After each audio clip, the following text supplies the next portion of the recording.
This is JC, St. Louis's oldest living hippie, and I'm doing an over record of how history will be taught in the future concerning the United States of America.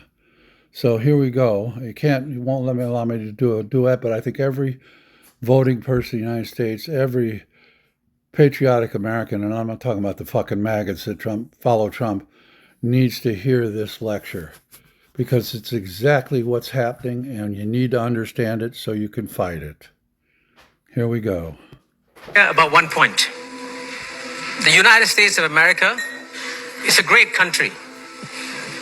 What's amazing is that over 5 decades ago, the United States sent a man to the moon and no one else has copied it. Amazing. The United States has won more Nobel Prizes in every field than any other country has. So the debate is not about whether or not America is a great country. It is a great country. The debate is about whether or not its democracy is failing. And I can tell you, as someone who's been visiting the US for over 5 decades now, the 70s, 80s, I got to know it very well. I got married there twice. So I know the country well. And I can tell you that it used to be a happy country.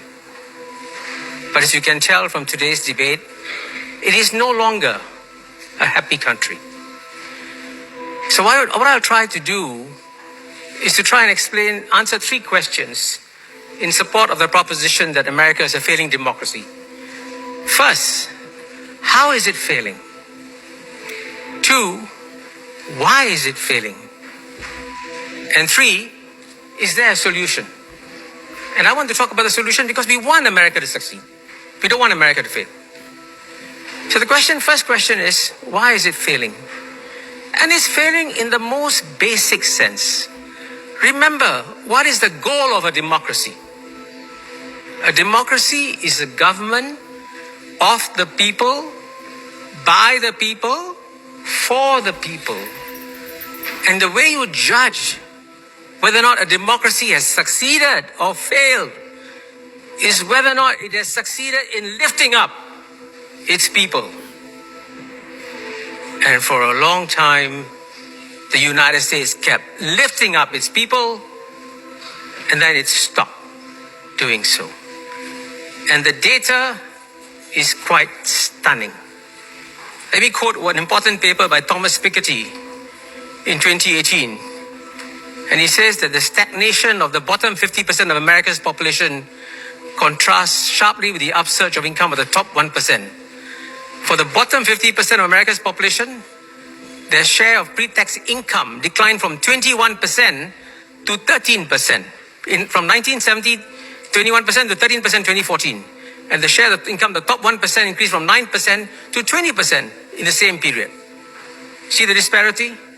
And in terms of household wealth, the share of household wealth held by the top 1%, 0.1% went from 8.9% to 13.6%, while the share of wealth held by the bottom 50% went down from 3.8% to 2.5%.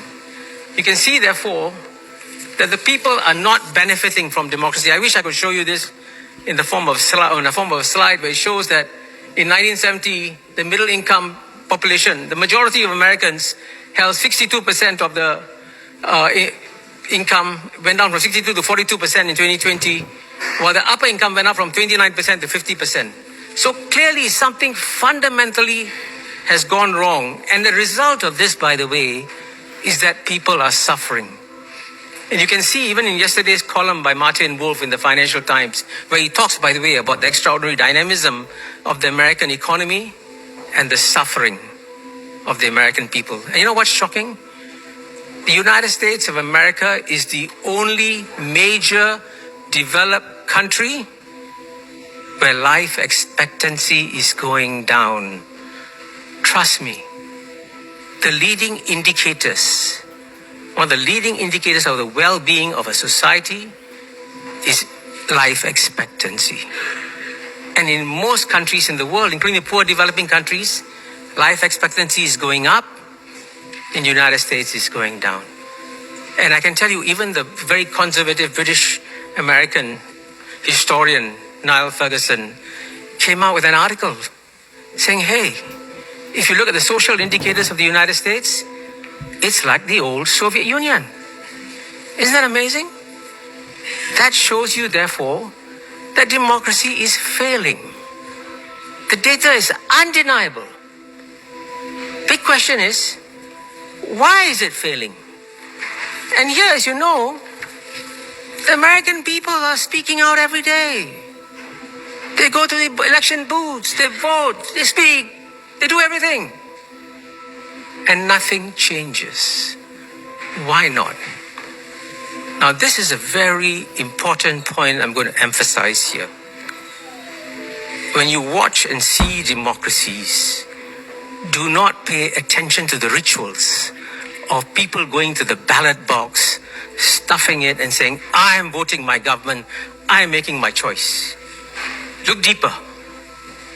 Because you will find, as you look deeper, that despite all these rituals and activities of democracy, nothing changes because the government has been captured.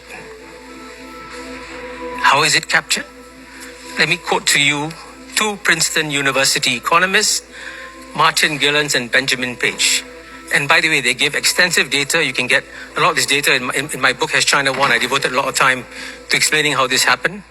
And they say, when the preferences of economic elites and the stands of organized interest groups are controlled for, the preferences of the average American appear to have only a minuscule, near zero, statistically non-significant impact upon public policy.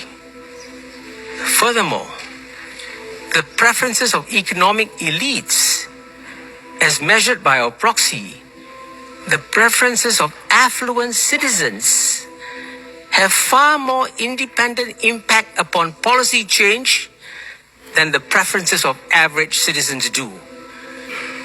And listen to this, sir. In the United States, our findings indicate the majority does not rule, at least not in the causal sense of actually determining policy outcomes.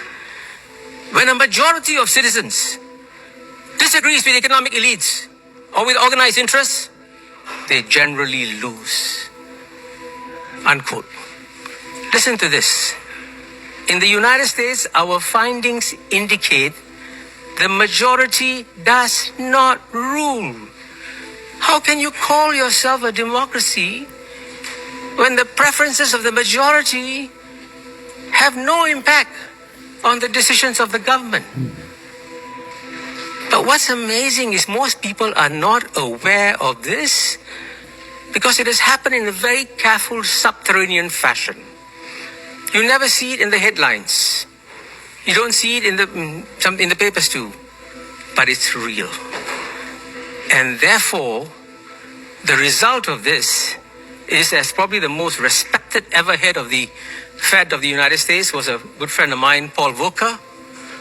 And he said, effectively, functionally, the US has become a plutocracy.